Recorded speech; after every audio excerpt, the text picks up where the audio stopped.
Ya, kita lanjutkan bahasan minggu lalu ya, masih terkait dengan ekspresi genetik ya. Seperti kita pelajari di minggu lalu bahwa ekspresi genetik ini terdiri dari dua tahap, yaitu ada yang namanya transkripsi dan ada proses yang namanya translasi. Nah, produk dari ekspresi gen ini dapat berupa protein atau protein yang ukurannya lebih pendek yang disebut dengan peptida, ataupun produknya berupa RNA saja ya. Jadi tidak selalu harus dihasilkan protein, tetapi bisa saja hasil akhir dari ekspresi genetik ini adalah RNA ya. Nah, bahan utama atau komponen utama dalam proses ekspresi genetik ini adalah adanya suatu gen ya, di mana gen ini adalah urutan DNA yang ada di dalam materi genetik suatu makhluk hidup ya. Kalau misalkan di sel eukariot ya, berarti materi genetik ini atau gennya ada di dalam nukleus ya, yang ada di dalam kromosom. Nah, jadi ketika dilakukan ekspresi genetik hanya bagian kecil DNA-nya ya, hanya bagian kecil DNA saja yang terlibat dalam proses ekspresi genetik ya. Sedangkan DNA itu ukurannya besar ya. Ini bisa saja satu gen ini yang sedang satu gen ini ya yang letaknya di sini, ini merupakan bagian dari kromosom yang besar. Nah, kalau kita bahas terkait dengan materi genetik ya, kalau di manusia saja, manusia itu punya berapa ya jumlah kromosomnya? Ada yang masih ingat? 44 nggak, Bu? 40 berapa? 44. 44. A, 4, tapi 26 22. 36 bukan, Bu? 22 A. belum ada yang tepat. Jumlah kromosom totalnya. Ada pertanyaannya berapa pasang atau ada juga jumlahnya berapa ya. Kalau dari 23 jumlah, pasang, Bu. nah iya 44. betul. Kalau pasang itu 23 pasang ya. Kalau dari jumlah total itu ada 46 buah kromosomnya ya. Ada 46 buah kromosom. Kalau kromosom itu kan selalu berpasangan ya. Nah, pasangannya kalau dipasangkan berarti 46 bagi 2 jadi 23 pasang. Nah, sedangkan 22 pasang yang disebutkan oleh Mayarani tadi ya, itu hanya kromosom autosom ya. Kromosom autosom itu berarti mengandung gen-gen yang mengkodekan untuk seluruh tubuh manusia kecuali untuk sel kelamin ya. Jadi yang 22 pasang itu disebut dengan autosom, sedangkan yang satu pasangnya itu genosom. Kalau yang satu pasang genosom itu yang menandakan bahwa manusia itu jenis kelaminnya laki-laki atau perempuan ya. Kalau misalkan laki-laki berarti kromosomnya kita sebut dengan kromosom XY ya, atau dalam bahasa Inggris XY ya. Kalau wanita berarti kromosomnya XX ya. Nah, kalau misalkan terjadi perubahan dalam materi genetik yang terkait yang ada di dalam kromosom, itu nanti biasanya dikaitkan dengan berbagai kelainan genetik ya, ataupun penyakit-penyakit tertentu ya. Nanti akan kita bahas di akhir kuliah ini. Oke.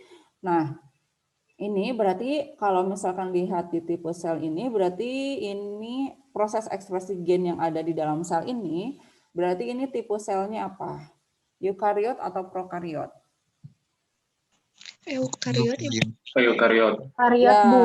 betul eukariot ya. Ingat di sini ada nukleus ya, kemudian ada nukleolus. Berarti dipastikan ini adalah tipe sel eukariot.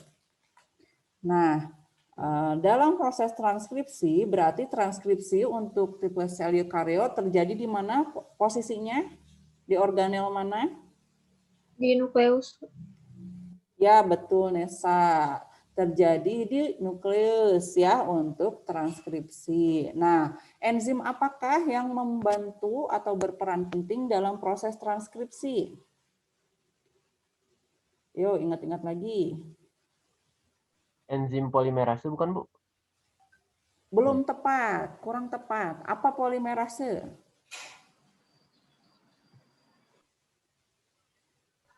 RNA polimerase bukan, Bu?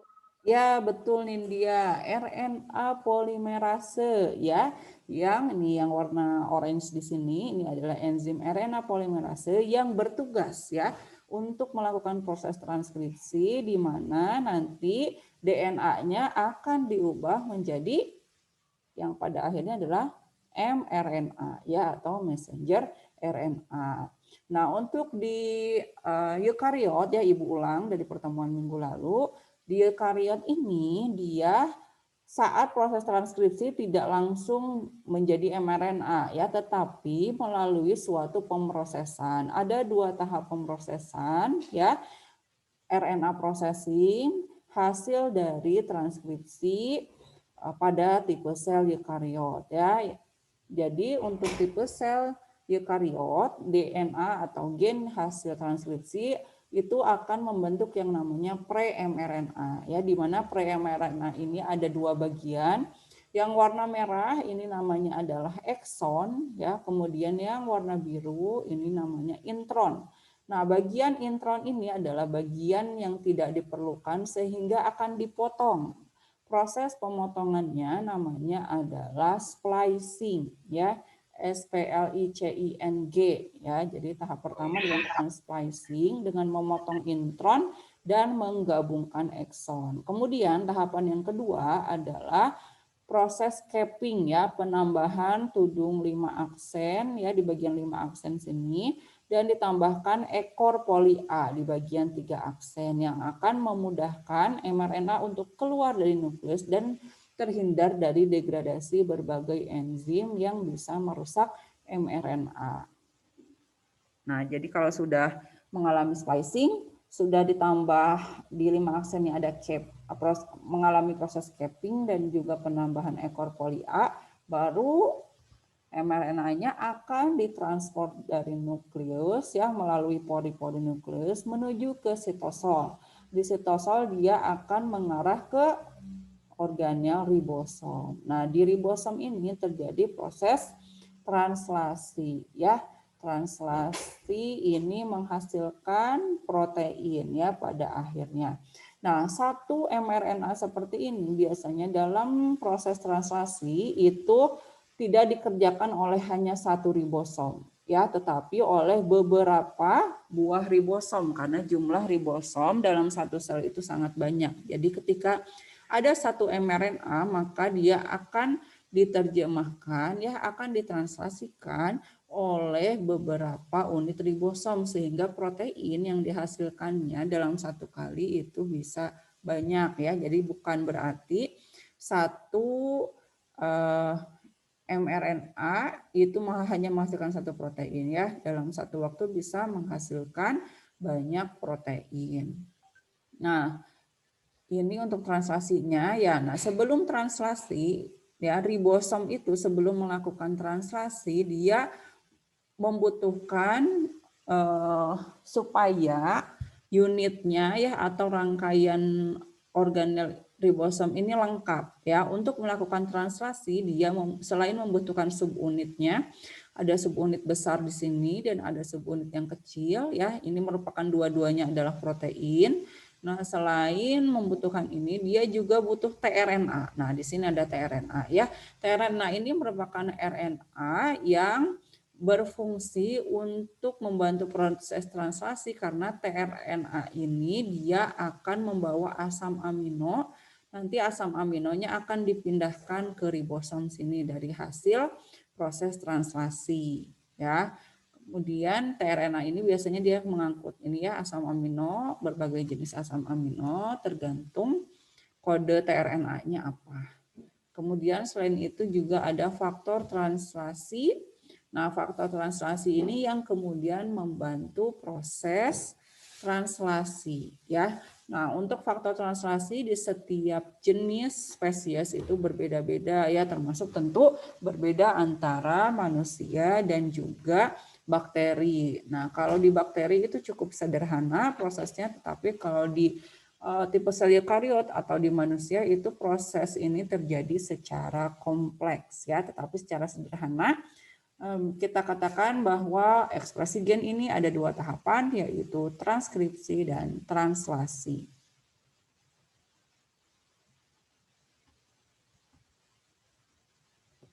Nah, ini sama ya seperti tadi, ini perbedaannya yang kiri ini proses ekspresi gen yang terjadi di tipe sel prokariot, dan yang kanan proses ekspresi gen yang terjadi di tipe sel eukariot ya, di mana ada ketambahan 1 tahapan, yaitu terjadinya RNA processing untuk menghasilkan mRNA.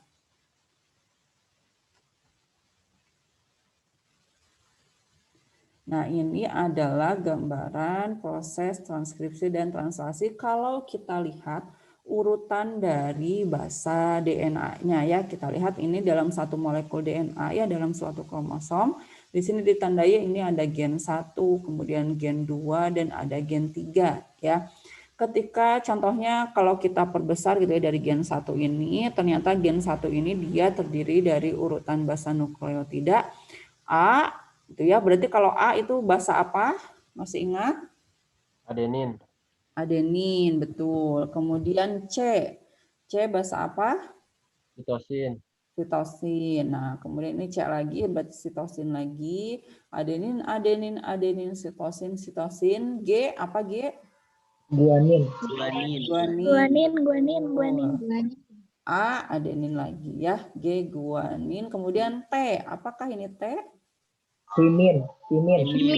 Ya, betul, timin ya.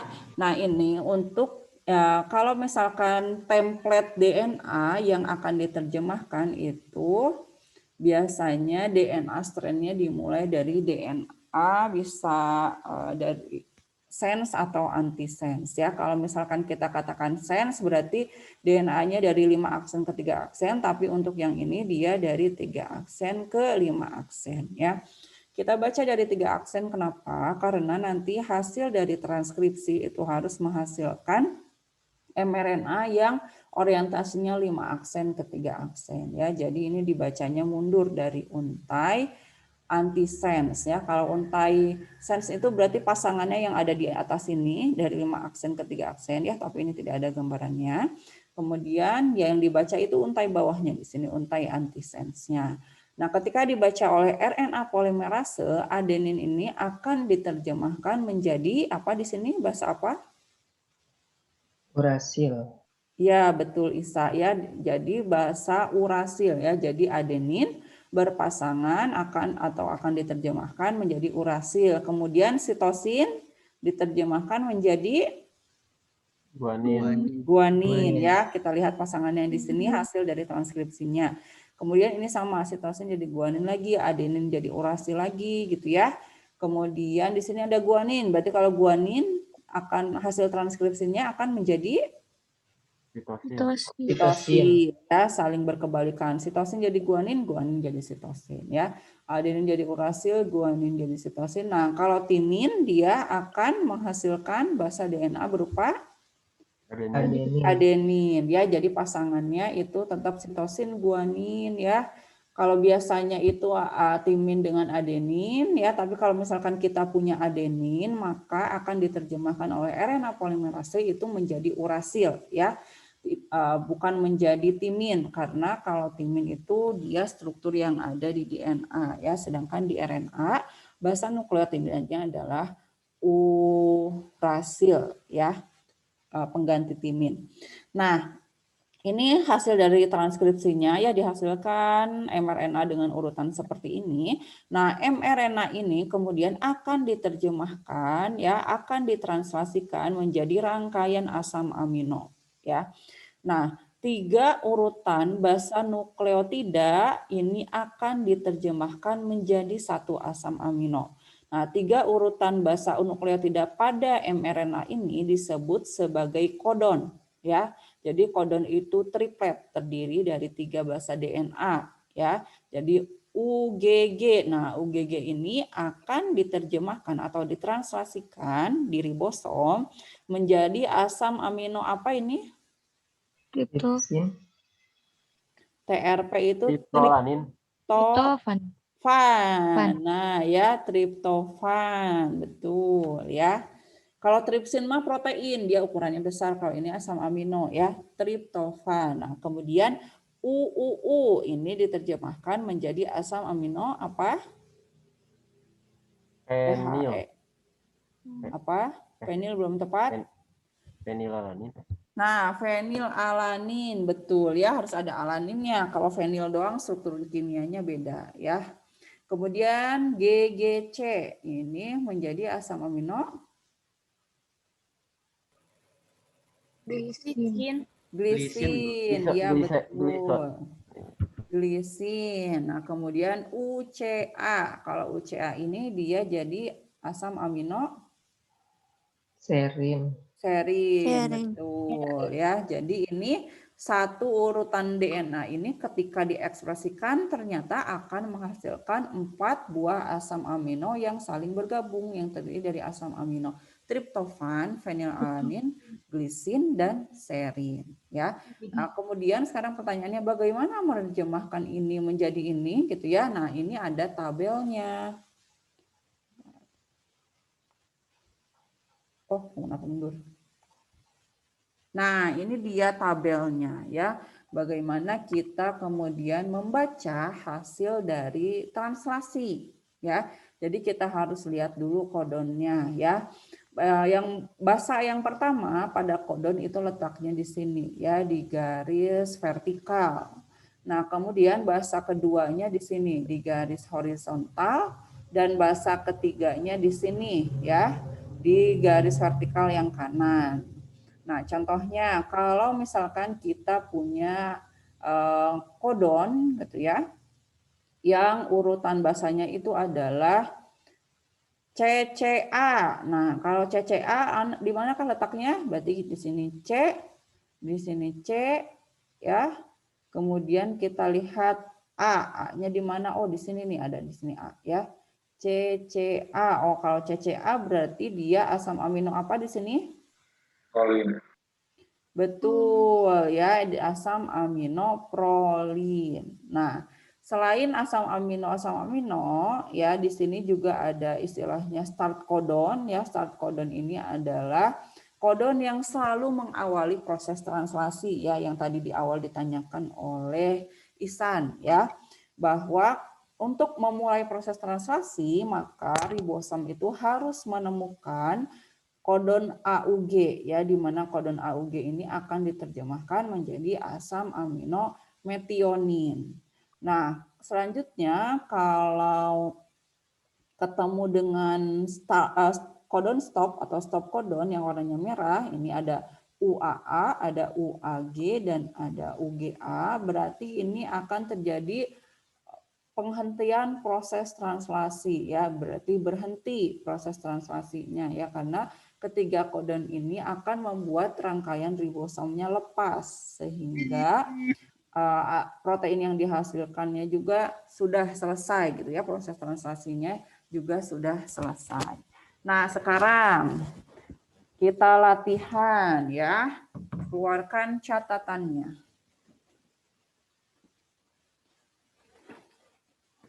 Kita latihan untuk melakukan simulasi proses ekspresi gen.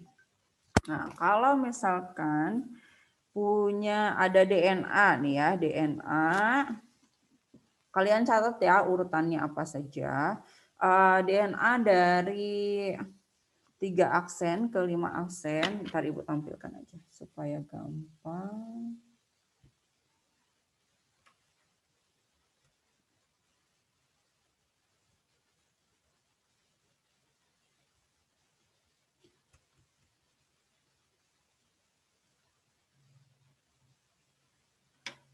Kalau kita punya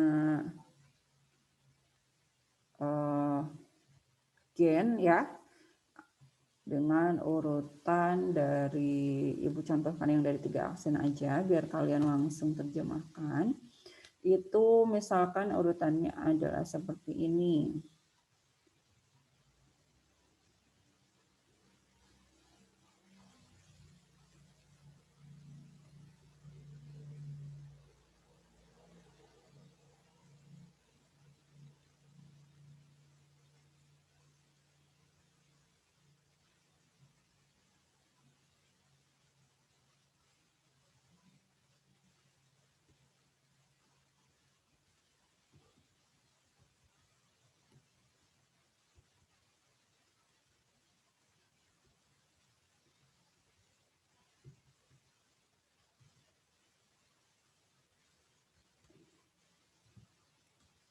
Nah, kalau seperti ini, maka nanti mRNA yang menghasilkan mRNA-nya gimana? Apa? CCG.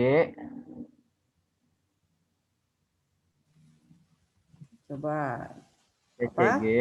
C, CCG. CCG. CG, terus AUU. AUU. AUU, kemudian G. GUA. GUA. GUA, kemudian CAU. CAU, kemudian GCC. GCC. C, kemudian GGA. GGU. GGU. GGU, GGU. kemudian AGC. AGC. AGC. GC, UUU. UU. Dah. Oke, ini Dan- jangan lupa dikasih orientasi ya. Ini dari 3 aksen ke 5 aksen, berarti ini dari 5 aksen ke 3 aksen. Nah, ini berarti hasil transkripsinya. Nah, sekarang hasil translasi ya. Berarti ini akan menghasilkan asam amino apa? Balik ke sini, ke tabelnya. Tadi yang awal apa nih? CCG. Prolin. CCG prolin ya. Kemudian AUU. AUU apa? Di mana AUU? Met. Il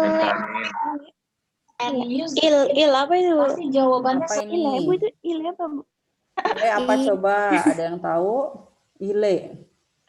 Apa ini? Nggak tahu. Nah, betul. Isolesin ya. Kemudian yang selanjutnya AUU sudah, ini 3 ya biar gampang.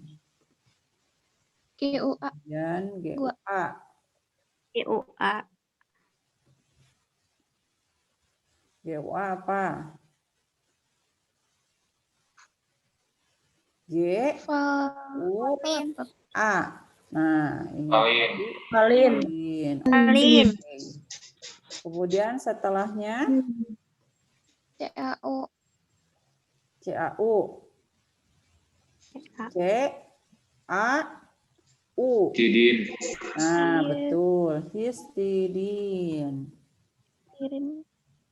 Sekarang GCC. GCC. Anin. Ya, betul alanin. Kemudian GGU.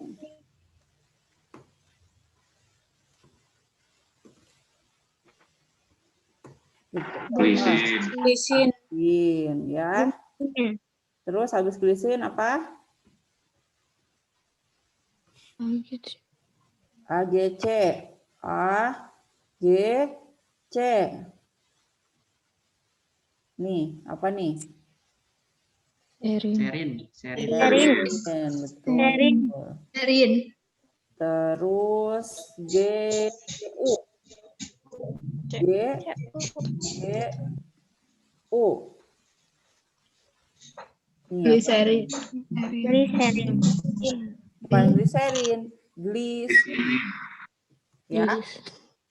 Nah, glisin. Kemudian AGC. Apa AGC? A G C. Serin lagi ya, banyak serin. Yang terakhir CUU. Apa nih? CUU. Lesin. Enggak ada lenin ya, lesin. Oke. Nah, dari hasilnya ini semua sepakat, setuju, ini jawaban yang betul.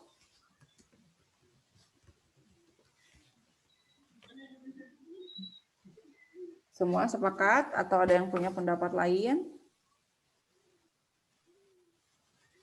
Ibu itu teh kelebihan atau enggak? Ya, ini kelebihan 1. Harusnya ada Itu lagi. yang geli sama sernya 2. 1, 2, 3, 4, 5, 6, Iya. 7, 8. 8. Ini 10. Oh iya, ini. Seri Inggris. Oke, gini ya harusnya. 1, 2, 3, 4, 5, 6, 7, 8. Oke. Nah, kemudian sepakat semua ini jawabannya? Ingat tadi Sepakat. translasi itu akan dimulai kalau ada apa? Kalau ribosomnya mengenali apa? Metion.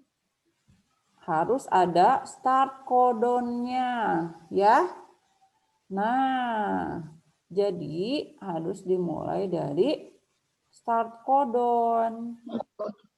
Ada nggak di sini start codonnya? Enggak ada. Nggak ada, Bu. Enggak ada.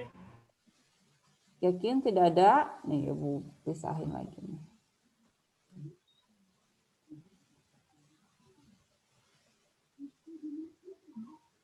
Ada nggak start codonnya?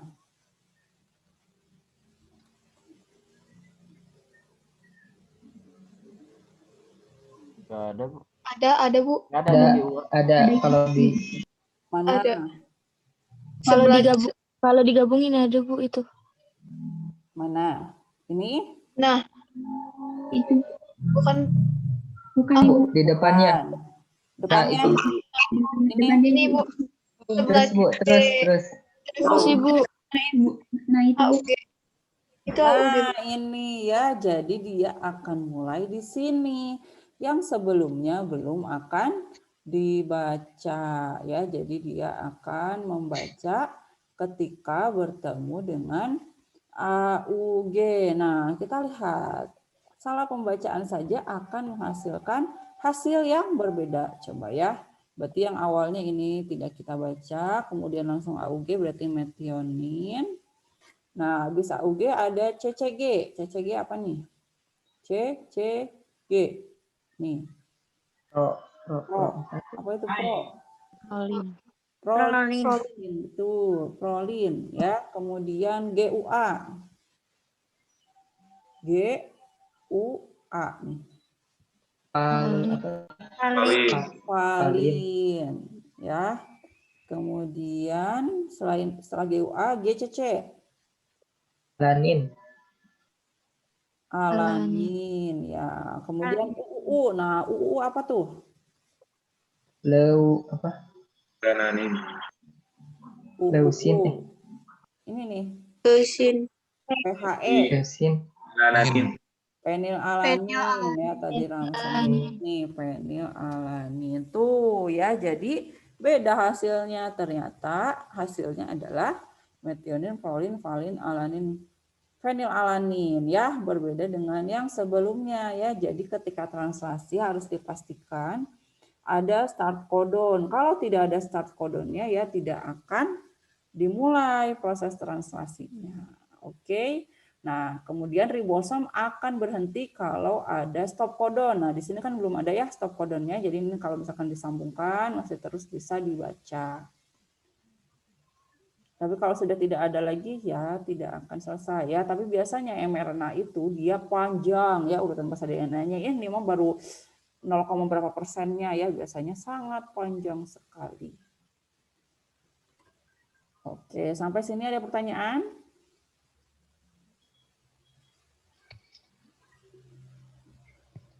Sudah cukup jelas?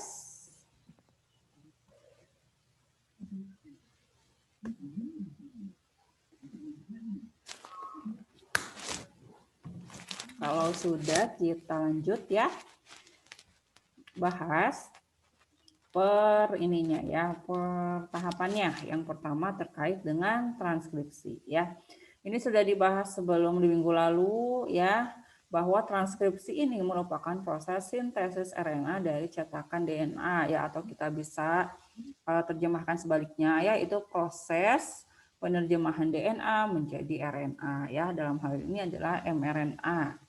Nah, dalam ekspresi genetik ini untuk menghasilkan asam amino yang kemudian membentuk protein ya, jadi nanti kan transkripsi dihasilkan dulu RNA ya, kemudian RNA-nya akan diterjemahkan, ditranslasikan jadi protein. Nah, RNA-nya hasil dari transkripsi itu RNA-nya jenis apa RNA-nya? Masih ingat ada 3 jenis RNA. Nah, mRNA. ya betul ya, mRNA ya, yang dihasilkan adalah mRNA. Kemudian enzim yang berperan dalam proses transkripsi ini adalah RNA polimerase. Ya, RNA polimerasenya itu nanti banyak jenisnya ya. Jadi bukan hanya satu, tetapi tipe RNA polimerase banyak. Ada RNA polimerase 1, RNA polimerase 2, RNA polimerase 3. Nanti ini fungsinya macam-macam ya. Kemudian bahan dasar untuk menyusun RNA itu dinamakan sebagai RNTPS ya, atau monomer ribonukleoside trifosfat ya. Jadi sebelum membentuk RNA, nah ini dibutuhkan bahan bakunya ya. Bahan bakunya namanya adalah RNTP ya, atau RNTPS. Kemudian RNA yang dihasilkan itu polaritasnya adalah 5 aksen ke 3 aksen ya. Tadi di latihan sudah kita tuliskan ya apa polaritasnya. Kemudian tahapan transkripsi ini terdiri dari 3 tahapan, yaitu inisiasi ya. Inisiasi berarti awalan, kemudian elongasi dan terminasi ya. Terdapat perbedaan komponen-komponen dalam proses transkripsi ini ya. Komponen yang terlibatnya itu berbeda antara sel prokariot dan eukariot ya, tetapi secara umum itu banyak kita lihat atau kita pelajari bagaimana proses transkripsi ini berlangsung di organisme dengan tipe sel prokariot ya, karena lebih sederhana untuk penjelasan ya, dan sebagai ilustrasi juga bisa masuk. Nah, tadi ya tahapannya, ingat tahapan transkripsi ini ada 3. Ada yang pertama adalah inisiasi ya, namanya inisiasi berarti awalan, awal mula. Nah, pada proses inisiasi transkripsi ini ya, yang pertama ada RNA polimerase. RNA polimerase ini dia biasanya melakukan scanning dulu ya terhadap DNA-nya, dia scan gitu ya. Nanti kalau misalkan RNA polimerase itu bertemu suatu bagian di DNA, suatu urutan DNA yang namanya adalah promotor ya. Jadi ada bagian DNA yang namanya promotor, maka nanti itu menjadi sinyal untuk RNA polimerase nempel ya.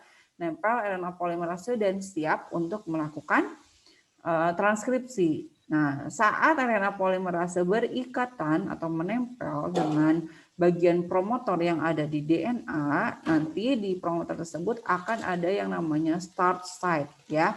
Nah, start site ini berarti titik awal di mana RNA polimerase akan bekerja ya. Kemudian saat menempel di promotor dan sudah terdeteksi adanya start site, maka RNA polimerase ini dia akan bekerja dengan melelehkan ya. Melelehkan di sini maksudnya membuka untayan DNA. Kan DNA asalnya memuntir ya, berpilin seperti ini.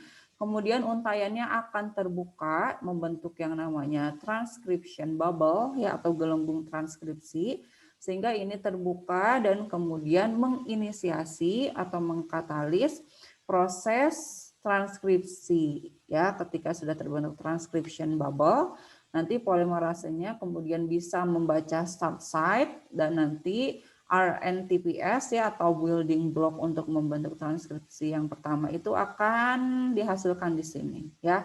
Ini adalah rangkaian proses transkripsi ya, di mana tadi RNA polimerasenya dia membuka DNA ya, membuka DNA-nya supaya tidak terpuntir ya, jadi lebih mudah dibaca. Kemudian juga nanti RNA polimerase ini juga yang akan berperan untuk mengkatalisis adanya ikatan fosfodiester antara satu RNA yang dihasilkan ya, satu basa DNA satu basa RNA dengan basa RNA yang lainnya, sehingga nanti membentuk mRNA yang utuh ya. Jadi ini kalau inisiasi berarti baru tahap awal. start site-nya terbaca oleh RNA polimerase. Nah, ketika start site ini sudah terbaca dan ada satu basa RNA yang di sini yang terdeteksi, ya, kemudian langsung masuk tahapan yang kedua, yaitu tahapan elongasi, ya. Nah, proses elongasi ini, ya, dia akan si RNA polimerase ini akan membaca DNA, ya, dari bagian 3 aksen ke 5 aksennya, ya, dia akan baca terus, ya, dan sekaligus dia akan membuka untainya. Jadi ketika RNA polimerase membaca, dia akan sekaligus membuka untai DNA-nya supaya terbuka, kemudian mengkatalisis proses pembentukan ikatan fosfodiester antar basa nukleotida. Nanti terus dia akan baca sampai masuk ke tahap terminasi, ya. Nah, tahap terminasi ini yaitu tahap terbacanya yang namanya stop site, ya, atau situs pemberhentian. Kalau terbaca stop site di bagian DNA yang sedang ditranskripsikan, maka nanti enzim RNA polimerasenya akan lepas dan juga mRNA, ya, RNA yang sudah dihasilkan dalam proses transkripsi juga akan lepas, ya. Jadi tahapannya ada 3, ada inisiasi, elongasi, dan terminasi. Sampai sini ada pertanyaan? Jadi diinisiasi nanti start site-nya yang terbaca. Kalau sudah start site-nya terbaca, akan terjadi elongasi, pembacaan terus, ya, DNA-nya sampai ke bawah, sampai nanti bertemu start site sehingga terjadi terminasi, ya, atau penghentian proses transkripsi.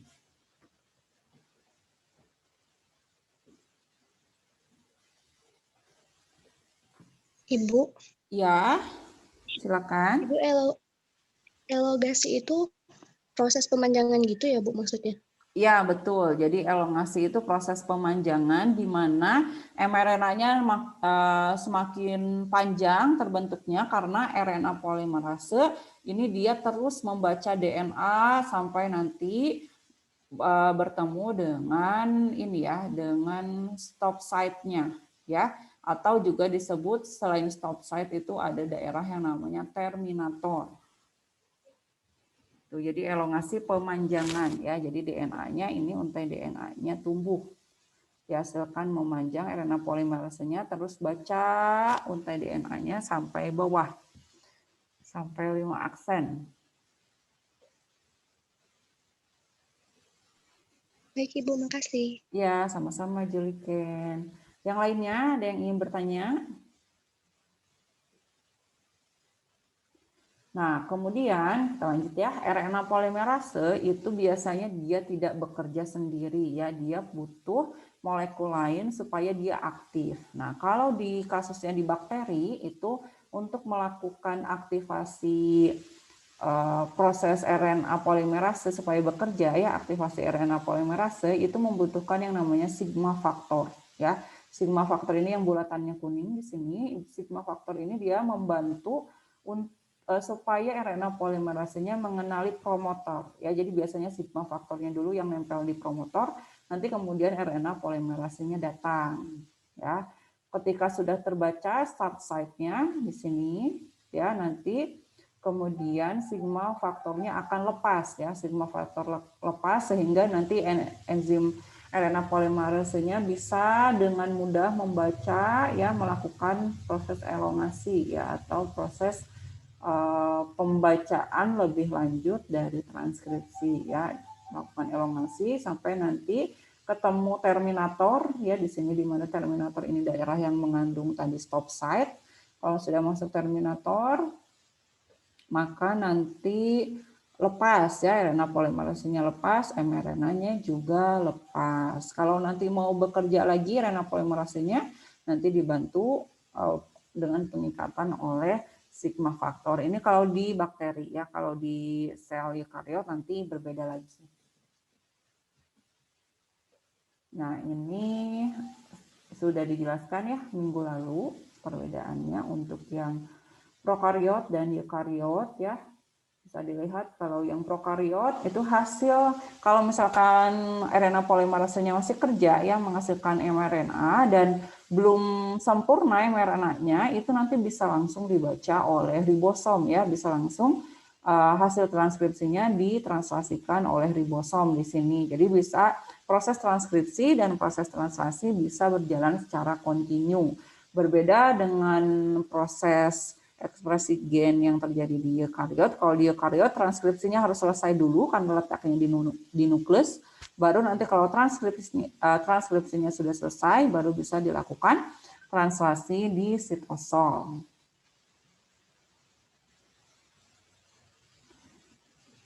Nah, ini adalah gambaran RNA processing pada eukariot ya, yang sebelumnya sudah kita bahas ya. Ada 2 tahapan, yaitu ada splicing dan juga ada penambahan capping di ujung 5 aksen ya, dan juga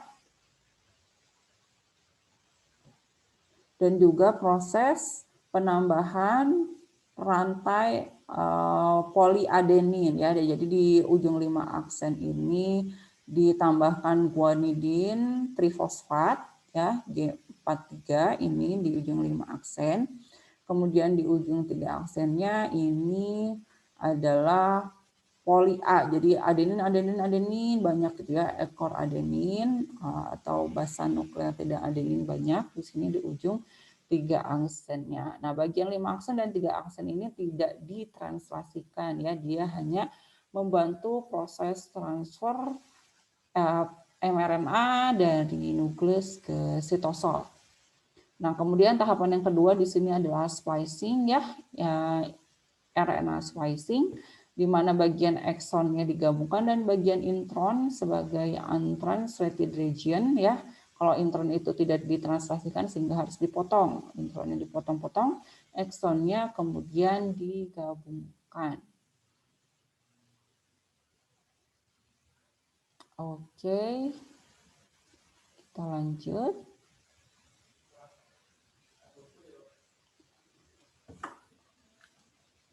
Nah, pada sel prokariot, dia tidak memiliki inti sel sehingga translasi mRNA ke protein dapat terjadi secara simultan ya. Pada gambar 2 slide sebelumnya, transkripsi bisa langsung lanjut ke translasi. Sedangkan pada eukariot, itu proses transkripsi dan translasi terpisah.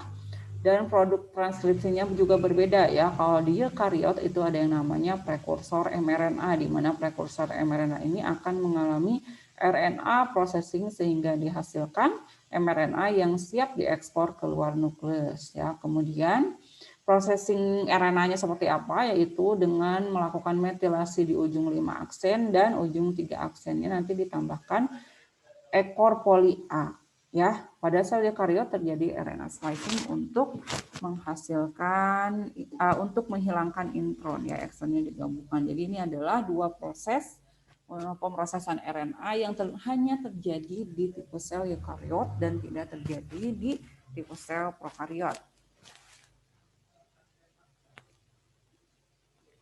Nah, kemudian yang kedua adalah proses translasi ya.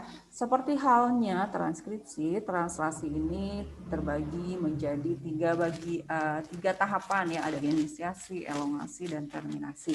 Apa itu translasi? Ya, translasi ini adalah proses penerjemahan mRNA menjadi rangkaian asam amino yang kemudian membentuk polipeptida. Ya, nanti polipeptidanya melipat, kemudian dihasilkan protein dengan struktur yang sempurna.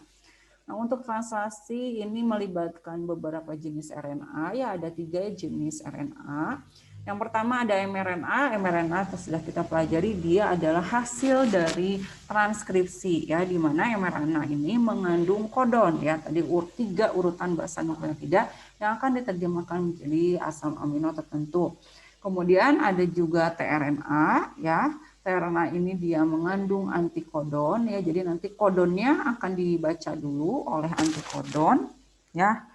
Antikodon ini dibawa oleh tRNA dan tRNA juga selain mengandung antikodon ya juga membawa asam amino. Jadi nanti saat proses translasi asam aminonya akan pindah dari tRNA ke ribosom, bagian tertentu ribosom. Kemudian ada rRNA rRNA ini atau ribosomal RNA, dia akan bergabung dengan protein untuk kemudian membentuk ribosom.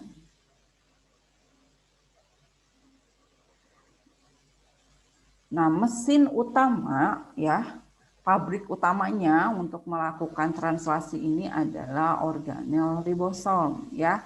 Ini merupakan mesin sintesis protein. Kecepatan translasinya itu bisa menghasilkan 3 sampai 5 asam amino per detik ya. Jadi sekarang kita setiap makhluk hidup di manusia saja kalau misalkan satu selnya itu ada 1 mRNA ya yang sedang terjadi proses translasi, berarti ada 3 sampai 5 asam amino yang dihasilkan per detiknya.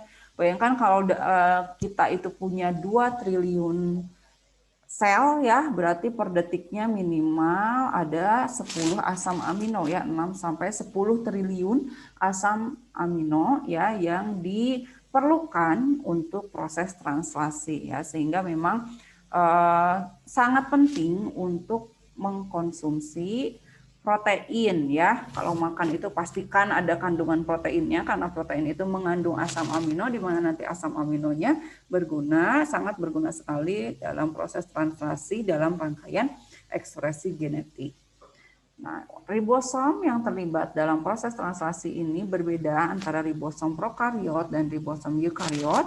Untuk ribosom prokariot dia terdiri dari, ini kan ribosom ada 2 subunit ya, subunit yang kecil di bawah ini, jadi protein yang ukurannya kecil, dan subunit atau protein yang ukurannya besar. Nah untuk prokariot dia ukurannya memang jauh lebih kecil, subunitnya ukurannya 30S, dan subunit besarnya ukurannya 50S. Satu kesatuan ini totalnya ukurannya jadi 70S. Nah untuk yang eukariot dia lebih besar. Subunit kecilnya ukurannya 40S dan subunit besarnya 60S. Dijumlahkan, ditotalkan ya, itu satuannya jadi 80S. Nah, ini adalah gambaran dari proses translasi di mana tahapannya ada 3 ya, tadi inisiasi, elongasi, dan terminasi. Nah, kalau yang ada di cuplikan gambar di sini ini adalah proses terjadinya elongasi ya. Jadi sudah tahap inisiasinya sudah lewat. Nah, di sini bagian-bagiannya kita lihat ya. Yang warna coklat ini yang besar, ini subunit besar dari ribosom, kemudian yang di bawahnya adalah subunit kecil dari ribosom. Kemudian apalagi yang diperlukan yaitu adalah mRNA ya, di sini yang warna merah, di mana mRNA ini ada kodon-kodonnya terbaca di sini. Kemudian komponen lain yang dibutuhkan adalah di sini yang warna toska ya. Warna toska ini adalah tRNA, di mana tRNA-nya membawa antikodon ya. Jadi antikodon itu lawan atau pasangannya dari kodon yang dibawa oleh tRNA ya. Jadi tRNA ini membawa AAA. Nah, tRNA selain dia membawa antikodon, juga dia membawa asam amino ya, 1 asam amino tertentu yang nanti akan dipindahkan dalam proses translasi sehingga nanti bisa bergabung 1 asam amino ke asam amino yang lainnya ya.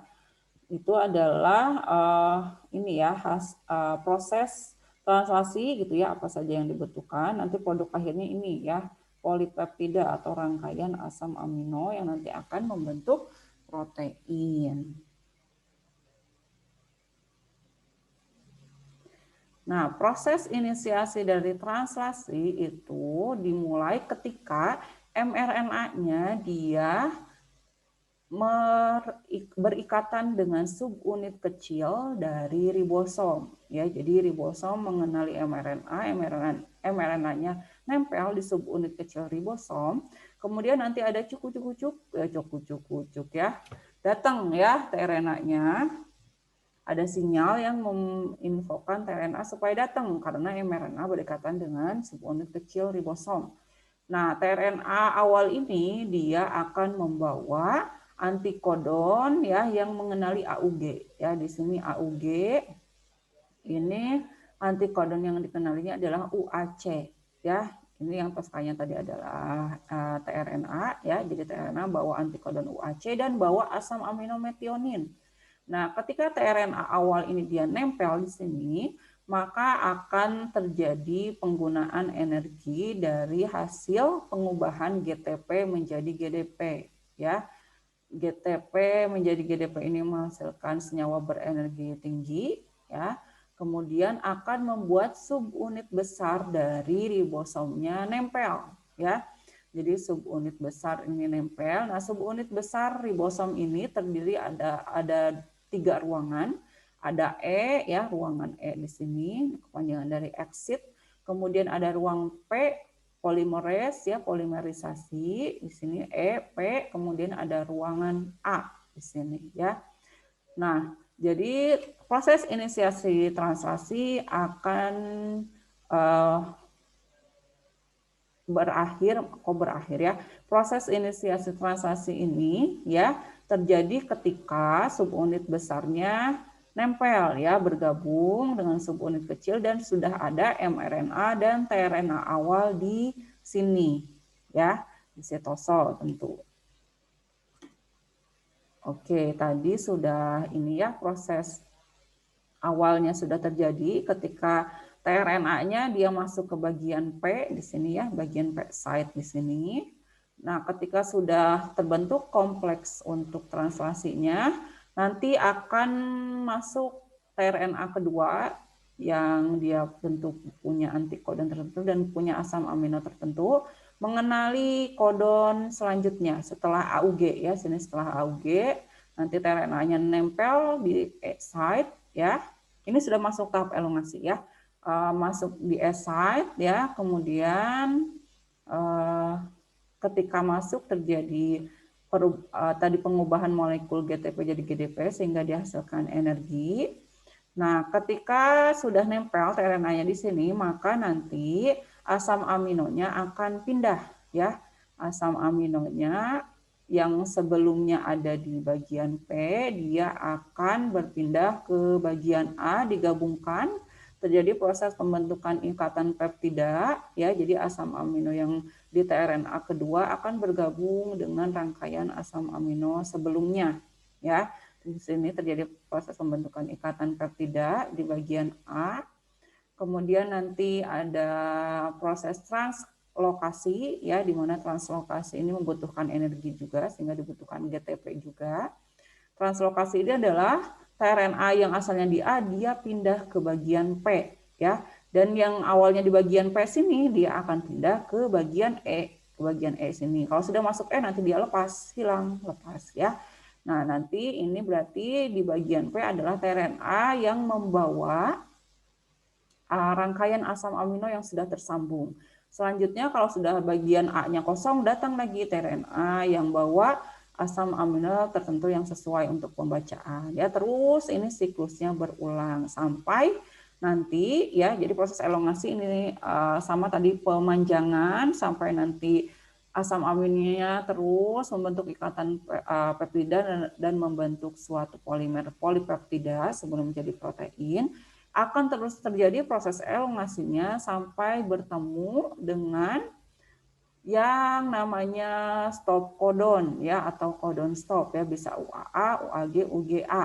Nah, kalau di bagian A di sini ada stop codon, maka yang nempel itu bukan tRNA lagi tetapi namanya release factor ya, atau faktor pelepasan.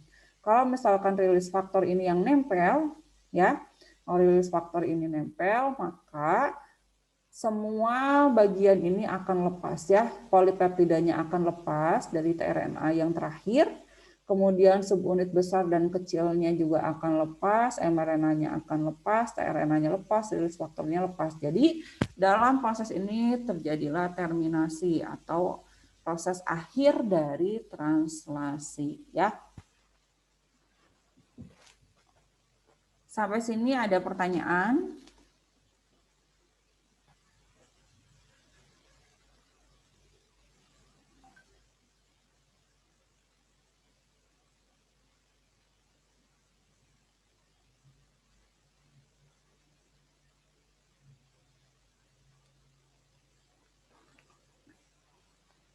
Lanjut.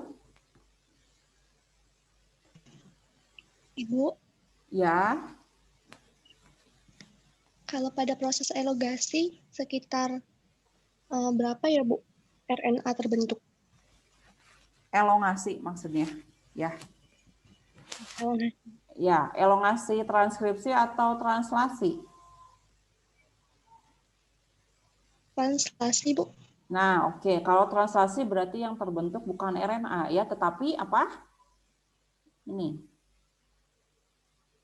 Polipeptida ya, rangkaian asam aminonya ya. Maksudnya mungkin mRNA kodonnya berapa yang terbaca gitu ya. Yang terbaca itu bisa sangat banyak, ratusan sampai ribuan biasanya. Kalau di transkripsi Bu? Kalau di transkripsi juga sama ya, jadi pembacaan 3 kali lipat dari translasinya ya, karena kalau di transkripsi kan baca per satu basa ya, per satu basa nukleotida itu bisa ribuan dalam 1 kali transkripsi. Jadi basa nukleotidanya, DNA-nya yang terbaca itu bisa ribuan, menghasilkan ribuan basa nukleotida RNA dalam 1 mRNA ya. Jadi 1 mRNA itu dihasilkan bukan hanya rangkaiannya itu cuman AAC, TTT, ECOTES ya, AAUU, CGGC, misalkan cuma 20 basa nukleotida, tapi bisa sampai ribuan dalam 1 mRNA. Jadi nanti ribosom juga bekerja akan menghasilkan saat proses translasinya akan menghasilkan ratusan sampai ribuan asam amino yang membentuk 1 molekul protein. Tuh ya. Jadi kalau di latihan kan tadi kita simulasinya baru sedikit ya. Gennya juga hanya mengandung beberapa basa nukleotida. Rangkaian mRNA-nya juga masih sangat pendek ya. Pada kenyataannya itu ratusan sampai ribuan kali panjangnya. Begitu, Juliken. Terima kasih Bu. Ya, sama-sama. Yang lainnya ada pertanyaan?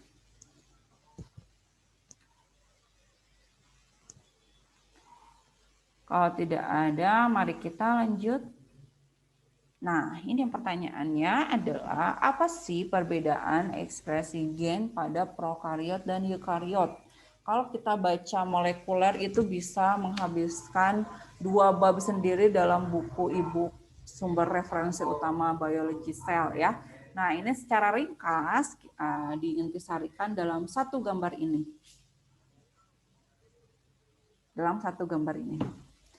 Nah, kira-kira apa ya? Ini adalah gambaran proses ekspresi gen yang terjadi di tipe sel eukariot. Kira-kira apa sih perbedaannya dengan yang prokariot? Ada yang mau membantu untuk menjawab?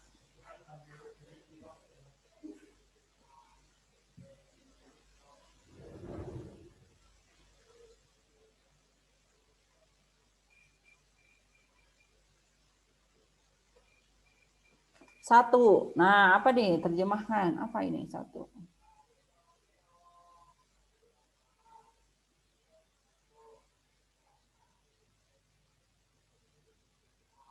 Apa nih?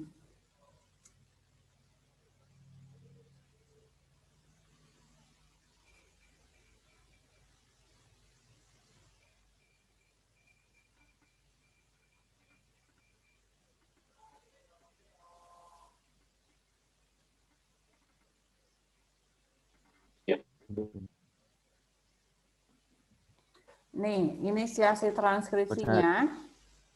Silakan. Ya, mohon maaf terputus. Tadi sinyal Ibu jelek di sini. Sebentar ya, di screen share lagi.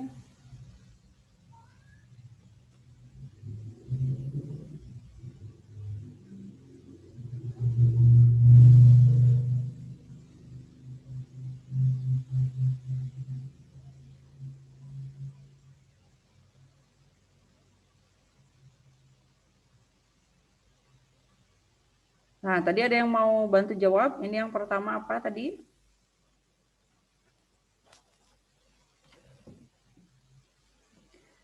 Pada saat inisiasi transkripsinya.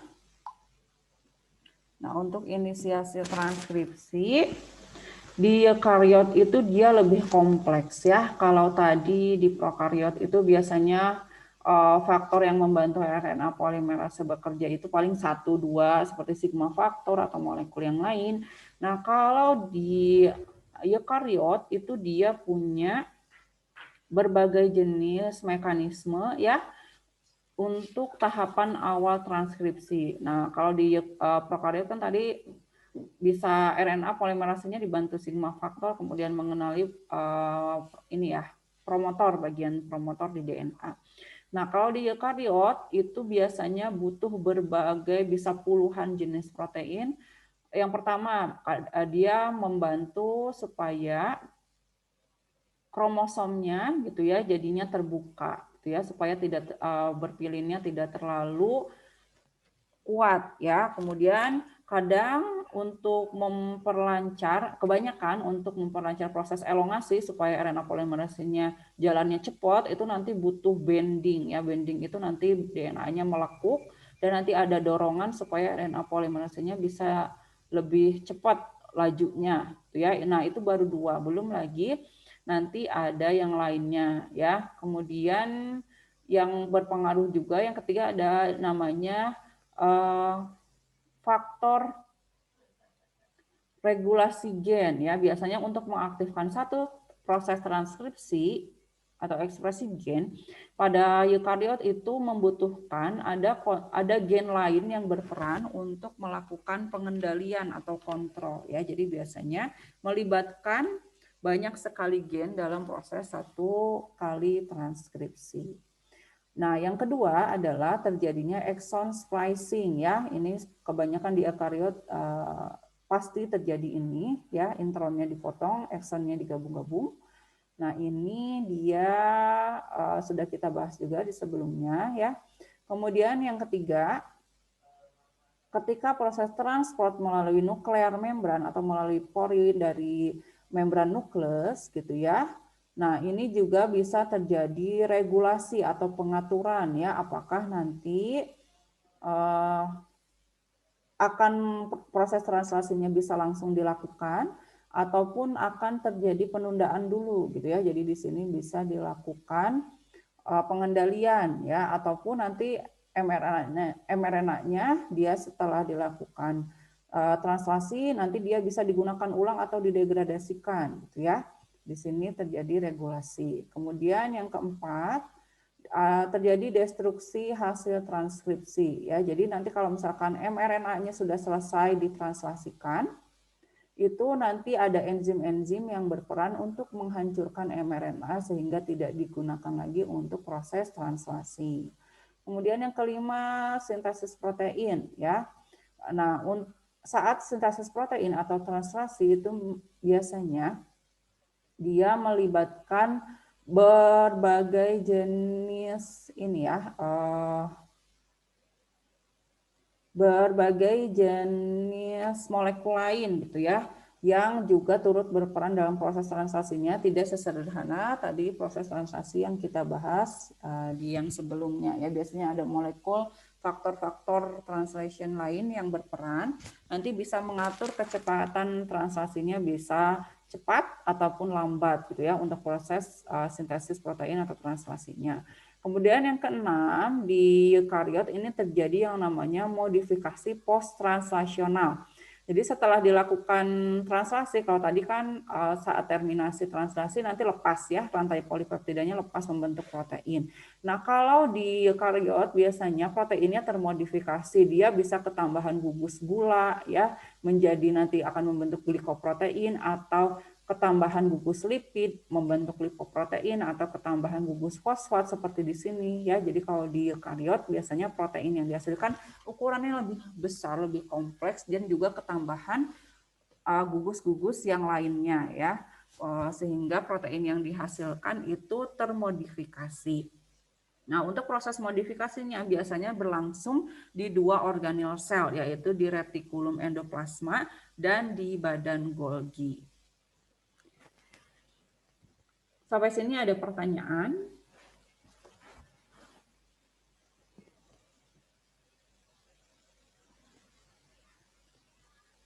Ya, ini kurang lebih 6 perbedaan antara yang ekspresi gen di eukariot dan di prokariot. Nah, kemudian dalam proses ekspresi genetik kita bisa mengatur gitu ya. Sel sudah punya kemampuan untuk mengatur apakah protein atau mRNA-nya itu dihasilkan dalam jumlah yang sedikit atau jumlahnya banyak ya. Kemudian kecepatan translasinya bagaimana itu diatur dalam suatu pengaturan yang namanya regulasi ekspresi genetik ya. Regulasi pemahaman terkait ekspresi genetik ini kemudian digunakan di laboratorium ya. Dan dalam hal ini kalau di bidang farmasi, pemahaman ekspresi gen ini berguna supaya kita bisa menghasilkan produk obat dalam bentuk protein ya. Kalau misalkan paracetamol, asam mefenamat kan itu bukan protein ya, tapi kita mau menghasilkan produk obat yang dia itu adalah termasuk kategori protein. Contohnya apa? Seperti insulin ya. Kalian sudah kenal baik dengan insulin. Nah, insulin itu adalah produk dari rekayasa genetika ya. Jadi kita nanti bisa menghasilkan insulin dengan bantuan atau jasa makhluk hidup lain ya. Jadi insulinnya tidak dihasilkan oleh manusia, tetapi nanti insulinnya bisa dihasilkan oleh sel bakteri ya, bisa E. coli ataupun bisa sel tipe eukariot seperti beberapa jenis ragi yaitu Saccharomyces cerevisiae, Pichia pastoris ya.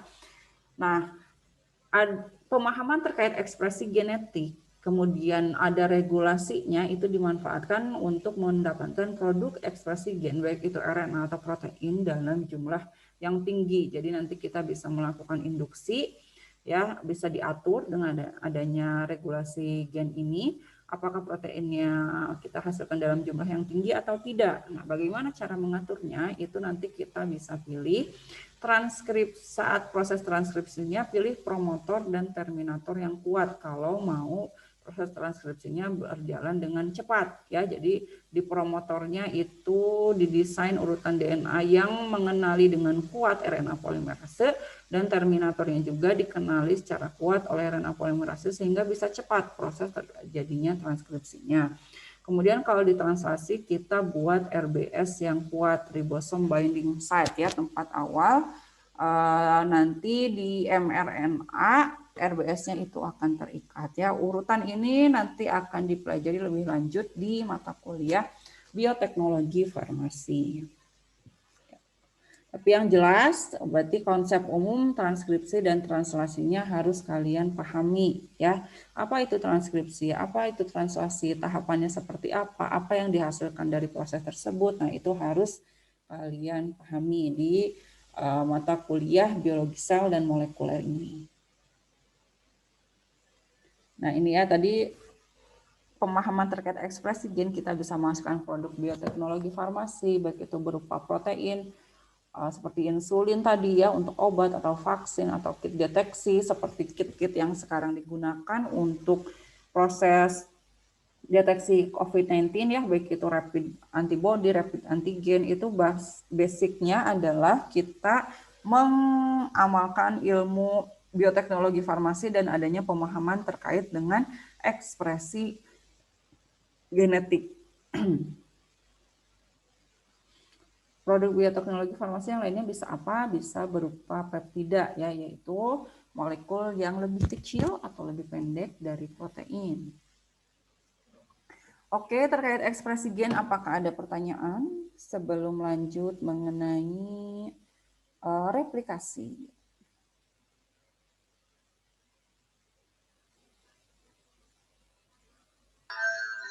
Ibu mau bertanya. Silakan Isa. Salah satu yang dibutuhkan tubuh kan itu proteinnya, Bu. Tapi terus protein udah dihasilkan oleh tubuh sendiri melalui tadi replikasi dan transkripsi. Tapi kenapa kita masih membutuhkan protein yang dari luar, misalkan dari makanan? Nah, apakah kebutuhan protein yang dihasilkan dari tubuh itu belum mencukupi atau bagaimana, Ibu? Oke, good question. Isa, nah ini analoginya ya, Bu, itu selnya bisa menghasilkan ini ya, bisa menghasilkan berbagai jenis protein. Tapi kenapa kita butuh protein dari luar juga? Nah, kira-kira protein yang masuk ke dalam tubuh itu nanti dia apakah akan langsung digunakan begitu saja atau tidak? Tidak. Nah, kalau kita misalkan makan daging ayam nih lah ya, makan daging ayam berarti itu banyak sekali protein yang membentuk ini ya, si serat atau daging atau otot ayamnya itu. Nah, itu kan kita makan, kemudian di saluran cerna akan didegradasi ya oleh berbagai jenis protease, oleh enzim-enzim protease yang pada akhirnya akan rusak juga proteinnya ya. Proteinnya mau itu dari daging ayam, mau itu dari telur, akan rusak dan membentuk monomer dari protein. Monomer dari protein itu apa?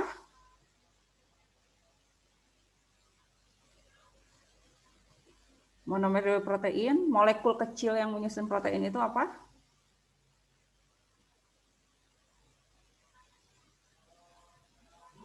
Asam amino, Bu.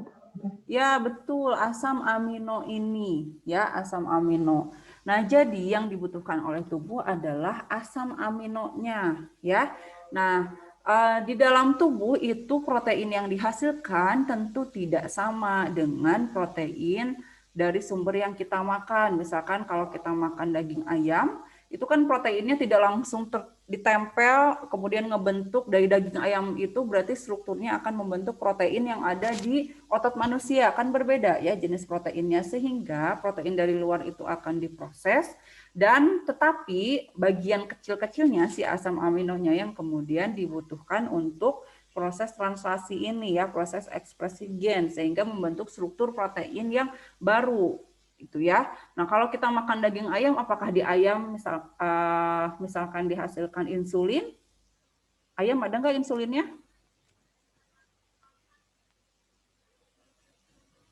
Ayam punya insulin nggak ya?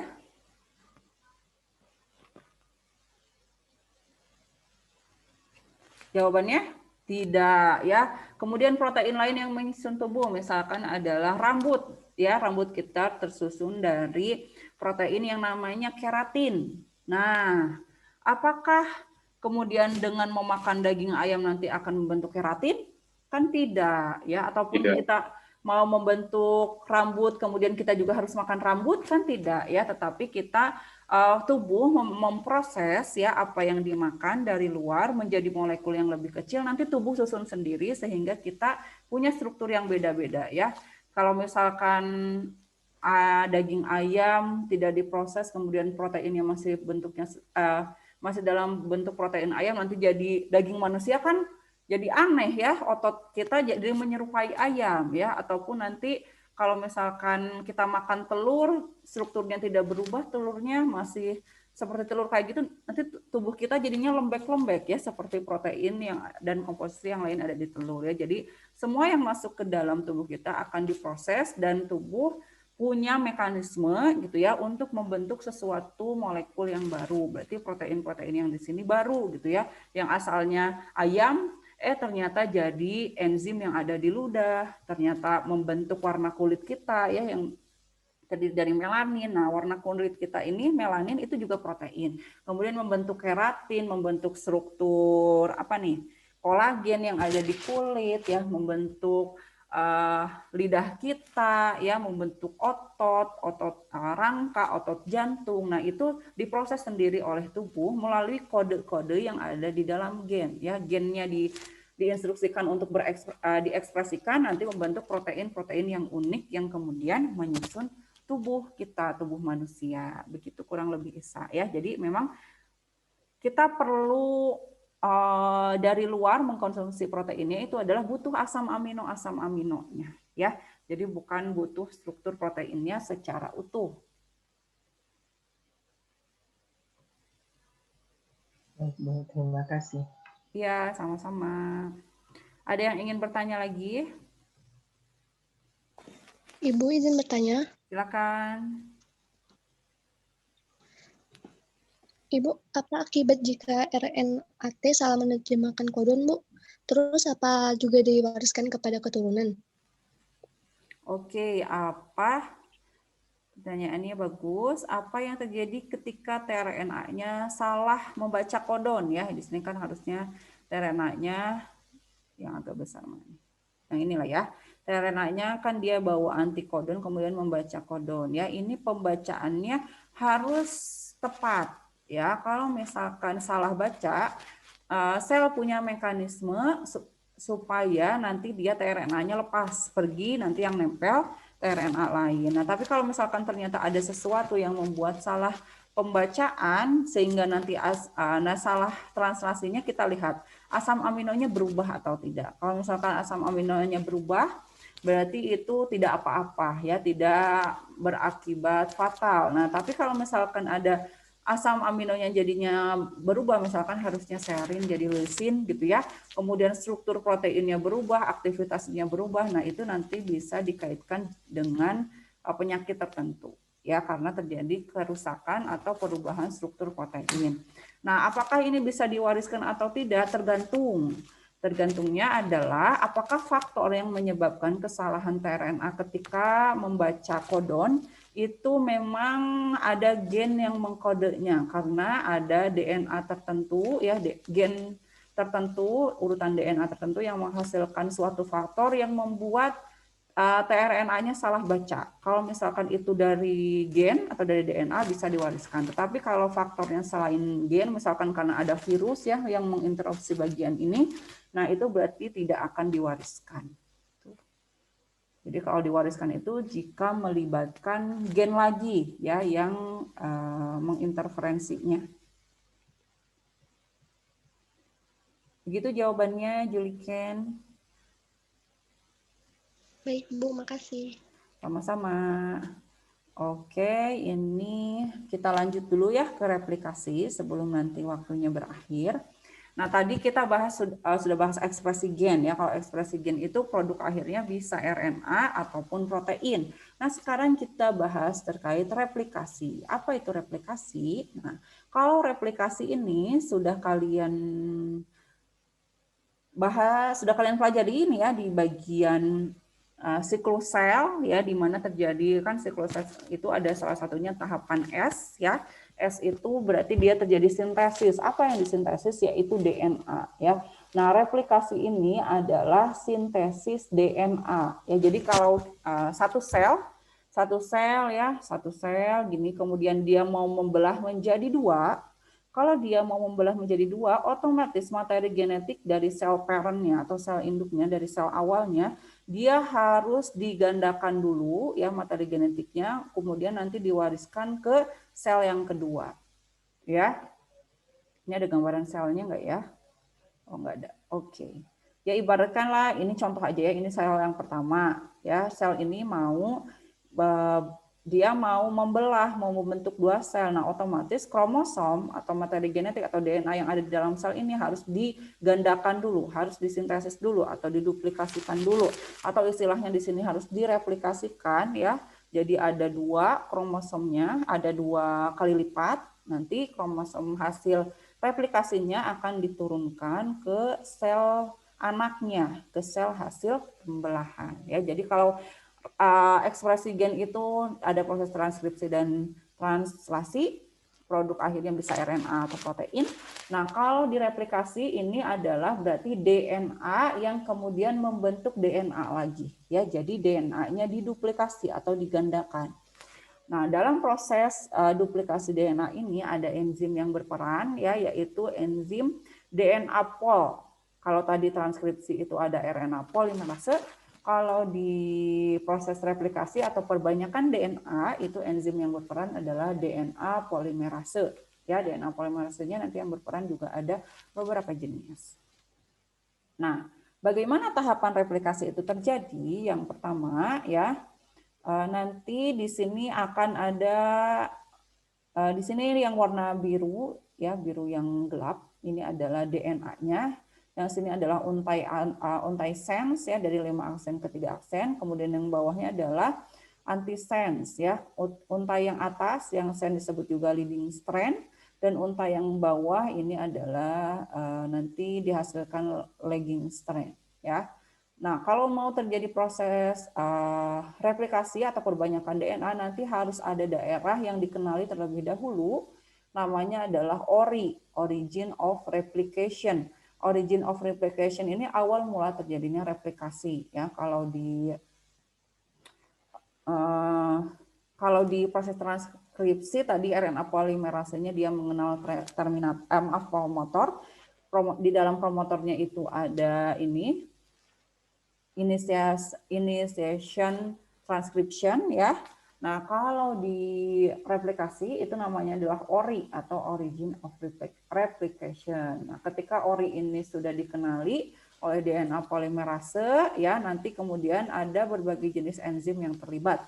Yang pertama ini ada yang namanya enzim helikase ya. Enzim helikase ini dia membantu untuk membuka DNA ya yang asalnya dia menguntir gitu ya, winds menjadi unwinds ya, menjadi terbuka untirannya ya.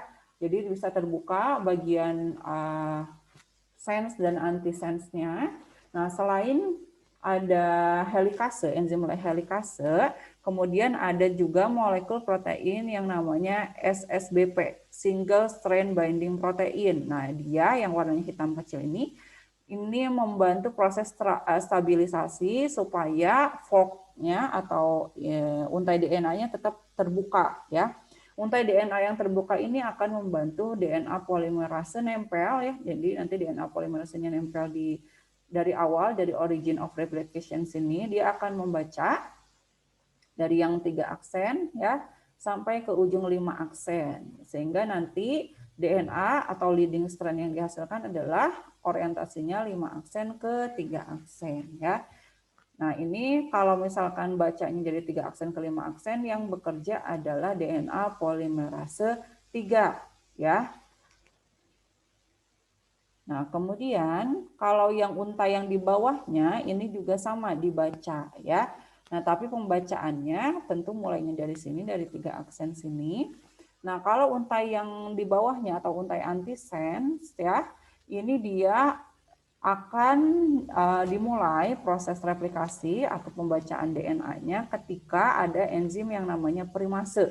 Primase ini dia akan memulai sintesis dengan menghasilkan yang namanya RNA primer ya. Nanti RNA primer ini, jadi RNA primer akan dihasilkan, kemudian akan dikenali oleh DNA polimerase 3 sehingga nanti DNA polimerase 3-nya bisa membaca ya, membaca DNA-nya kemudian menghasilkan DNA yang baru ya. Nah, biasanya terbentuknya primer ini dia ada dalam beberapa tahap. Jadi tidak bisa secara kontinu pembacaannya. Nanti kalau sudah DNA polimerase 3-nya dia jalan ya, membaca DNA yang akan diterjemahkan sini. Nah, nanti kemudian dia akan baca terus ya sampai 5 aksen ya, menghasilkan RNA polimerase 5 aksen ke 3 aksen. Nah, kemudian nanti ada DNA polimerase 1 yang dia fungsinya untuk menghapus primer ya. Jadi primernya nanti dia hilangkan dan digantikan dengan DNA yang bukan primer.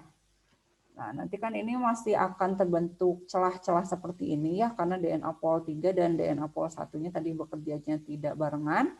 Celah ini kemudian akan ditempelkan oleh enzim yang namanya DNA ligase, sehingga nanti terbentuk untai DNA yang baru.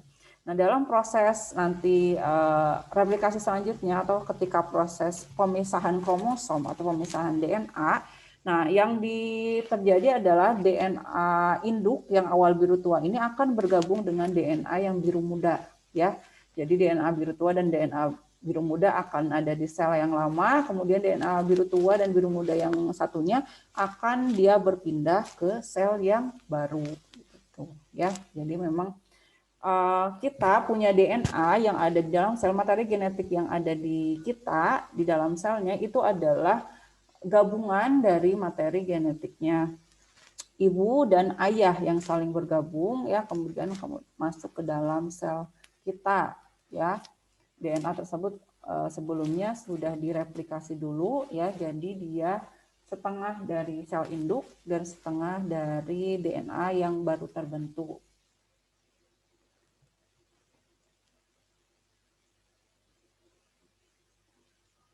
Nah, bahas terkait replikasi ya, ada yang namanya mutasi. Jadi kalau misalkan DNA yang ada di dalam gen itu terjadi perubahan ya, DNA-nya berubah, pada gen tertentu, itu namanya adalah proses mutasi, dan mutasi ini bisa atau dapat diturunkan ya. Organisme yang mengalami mutasi itu disebut sebagai mutan. Kalau di film-film barat mungkin kalian sering dengar ya, ada contoh tokoh atau tokoh utama ya dalam film yang dia itu mutan, contohnya apa? Ada yang tahu? Hulk. Apa?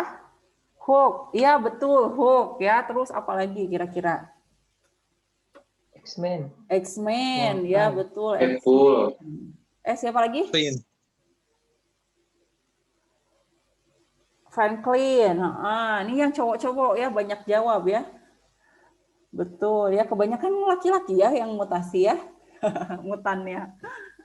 Oke, jadi dia ada perubahan ya. Jadi di DNA pada gennya ada perubahan. DNA-nya bisa ketambahan, bisa kurang, bisa diganti jadi misalkan adenin jadi timin. Nah, kalau misalkan sudah jadi perubahan satu saja DNA yang berubah, berarti sudah mengalami proses mutasi, dan organisme yang mengalami mutasi itu disebut mutan. Kalau galur alami yang belum mengalami mutasi itu namanya adalah wild type ya. Jadi kalau nanti dengar-dengar istilah wild type berarti itu galur murni yang belum bermutasi. Berarti orang tuanya Hulk. Nah, itu berarti masih wild type ya. Hulk-nya dia sudah jadi mutan. Nah, proses terjadinya mutasi atau mendapatkan mutan itu namanya adalah mutagenesis. Nah, sedangkan suatu senyawa atau hal apapun itu yang kemudian menyebabkan mutasi itu namanya adalah mutagen, ya. Jadi kita kenal istilahnya ada mutasi, ada mutan, ada mutagenesis, dan ada mutagen.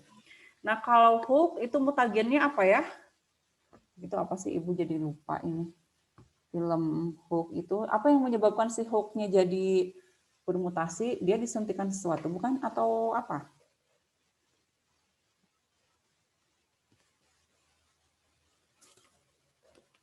Nah, mutagen atau sesuatu yang menyebabkan mutasi itu bisa macam-macam ya, bisa saja sinar UV ya. Jadi kalau misalkan ada yang pernah tahu kanker kulit ya, kalau kanker kulit itu salah satu penyebabnya adalah kita terradiasi oleh sinar UV berlebih ya. Oleh karena itu penting sekali kalau keluar rumah itu pakai sun cream ya atau sunscreen ya, supaya terhindar dari efek sinar UV yang berlebih yang bisa menyebabkan mutasi. Ataupun senyawa lain seperti nitrosoguanidin atau oksigen reaktif ya, herbisida paraquat ya, ini berarti ada di pestisida. Kemudian senyawa HNO2, kemudian analog basa seperti 2-aminopurin, 5-bromourasil ya, ini adalah mutagen atau senyawa-senyawa yang dapat menyebabkan mutasi ya. Selain ini juga banyak senyawa radikal lain yang bisa menyebabkan mutasi. Contohnya adalah berbagai jenis senyawa yang ada di dalam asap rokok ya.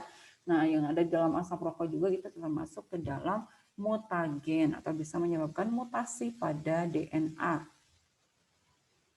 Mutasi ini dia bisa spontan ya, spontan. Kenapa bisa terjadi mutasi secara spontan? Karena biasanya kesalahan replikasi ya, jadi proses replikasi atau penggandaan DNA-nya dia terjadi kesalahan. Tapi biasanya kalau spontan seperti ini ada mekanisme perbaikan DNA di dalam sel ya, sehingga bisa langsung diperbaiki.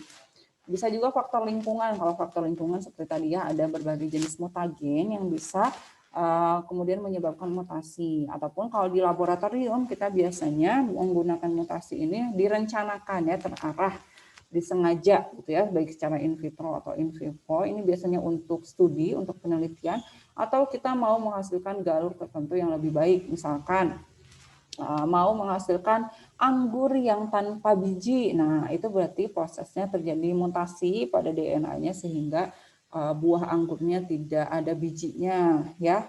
Itu adalah salah satu contoh dari mutasi.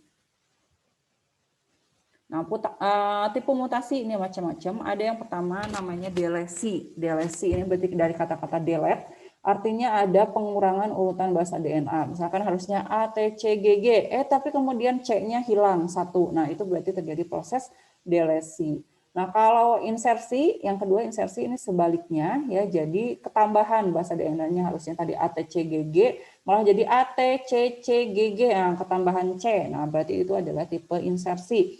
Bisa juga yang ketiga yaitu tipe substitusi, ini terjadi penggantian urutan bahasa DNA, harusnya ATCGG, ternyata A-nya diganti jadi T, jadinya TTG gitu ya. Nah, tipe mutasi ini kalau dilihat dari hasil ekspresi genetiknya, ada yang disebut silent mutation. Kalau silent mutation ini, dia mutasinya berarti tidak terlihat, tidak nampak. Kenapa tidak nampak ya? Atau mutasi diam? Karena DNA yang berubah itu tidak menyebabkan perubahan asam amino ya, karena tadi kita lihat bahwa satu asam amino itu bisa dikodekan oleh lebih dari satu jenis kodon ya. Jadi bisa jadi terjadi mutasi di DNA-nya tapi asam aminonya tidak berubah. Nah, kalau yang kedua itu missense mutation. Kalau missense mutation ini terjadi perubahan asam amino. Nah, perubahan asam amino ini bisa jadi merusak struktur proteinnya, merubah struktur protein ataupun tidak, ya. Kemudian yang ketiga ada nonsense mutation. Kalau nonsense mutation ini dia DNA-nya berubah, kemudian ketika diterjemahkan menjadi kodon yang terbaca adalah stop kodon. Nah, kalau terbaca jadi stop kodon, ya gawat ya, nanti proteinnya tidak bisa terbentuk secara sempurna ataupun sama sekali tidak dihasilkan protein. Yang ketiga ada frame shift mutation. Biasanya frame shift mutation ini dia terjadi ketika adanya delesi atau insersi ya, tipe mutasi yang delesi insersi sehingga kerangka baca saat proses translasinya itu berbeda gitu ya. Harusnya misalkan mulainya kan dari AUG kemudian TTA misalkan gitu ya, nggak ada ya T ya, AUG, UUA, UUC misalkan gitu ya, tetapi sebelum U ketambahan T ya, sehingga nanti kerangka bacanya malah jadi AUG TUU gitu ya. Nah itu nanti bisa terjadi perubahan kerangka baca, ini namanya frame shift mutation. Nah ini adalah salah satu jenis mutasi yang bisa terjadi ya. Di sini contohnya adalah mutasi.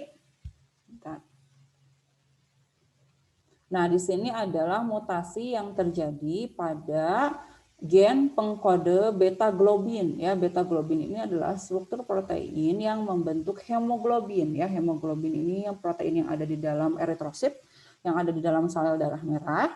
Nah, di sini di gen beta globinnya terjadi mutasi di mana harusnya adenin ya di bahasa nomor sekian, DNA nomor sekian yang harusnya adenin, dia berubah menjadi timin. Nah, perubahan menjadi timin ini ternyata efeknya sangat besar ya. Terjadilah suatu penyakit yang namanya sickle cell anemia. Ya, sickle cell anemia ini mengakibatkan eritrositnya tidak berbentuk konkav seperti ini ya, tetapi bentuknya seperti sel sabit ya. Nah, ini berarti asam aminonya berubah, struktur protein beta globinnya berubah sehingga eritrositnya tidak bisa berbentuk secara utuh ya, malah seperti sepotong gini ya, seperti bulan sabit. Ini efeknya sangat besar sekali karena penderita sickle cell anemia itu tentu dia mengalami ini ya, perbedaan dengan orang yang normal di antaranya. Kalau yang terlihat itu dia rawan sekali terjadinya proses pembentukan penyumbatan di pembuluh darah ya, karena bentuknya sel darah merah yang bentuknya sabit ini cenderung bergabung dan kalau di pembuluh darah dia bisa bertumpuk. Nah, kalau bertumpuk seperti itu bisa gawat ya, nanti bisa terjadi serangan jantung mendadak.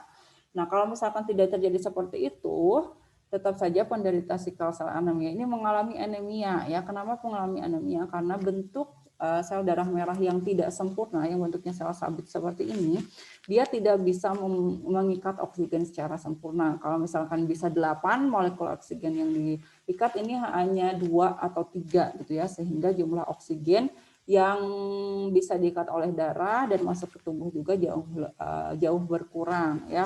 Nah, ini adalah salah satu jenis mutasi yang sangat berdampak dan menimbulkan suatu penyakit tertentu ya. Kalau yang di kanan ini adalah contoh mutagen kimia ya. Di sini terjadi depurinasi, guaninnya dia berubah ya.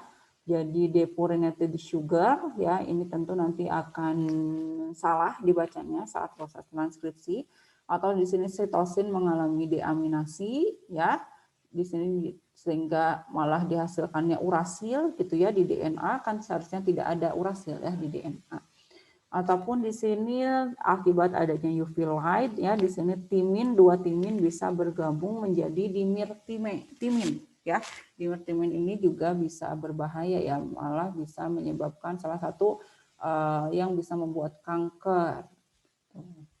Nah, kemudian di dalam tubuh ini ada proses mekanisme perbaikan DNA secara alami. Jadi kalau misalkan ada kesalahan dalam proses replikasi ya pada bisa ada beberapa jenis protein dan enzim yang berperan gitu ya untuk menghilangkan. Jadi nanti kalau di sini terdeteksi basa DNA yang salah nanti dihapus ya, dihilangkan, didelesi, kemudian diganti ya dengan DNA yang baru, kemudian diligasikan sehingga nanti DNA-nya dia urutannya betul ya. DNA yang sudah diperbaikinya urutannya betul seperti semula. Sampai sini ada pertanyaan?